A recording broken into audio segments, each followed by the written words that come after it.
अस्सलामुअलैकुम दोस्तों, क्रिकेट की ताजा तरीन अपडेट हासिल करने के लिए मेरे चैनल को सब्सक्राइब कर लें।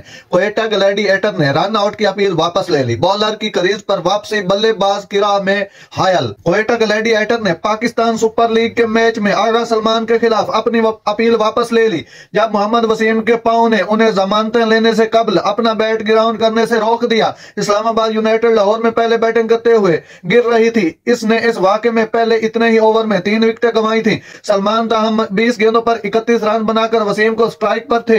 इसने मिड विकेट पर हेली रूसो की एक लेंथ गेंद के पीछे काम किया और फौरी सिंगल लेने के लिए रवाना हो गए। रूसो ने गेंद को नॉन स्ट्राइकर एंड में फेंका और सलमान को अपना बैट ग्राउंड बनाने के लिए झड़प करना पड़ी। जिस तरह सलमान ने गोता लगाया, वसीम ने रूसो की थ्रो से गेंद लेने के लिए उनके सामने कदम रखा जो स्टंप की वाइड में आ रही थी। सलमान का बैट वसीम के पांव की तरफ से जोकर टकरा गया और वो अपना बैट क्रीज लाइन से गुजरने से अगर वसीम का पांव ना होता तो सलमान आसानी से जमीन से हटा लेते।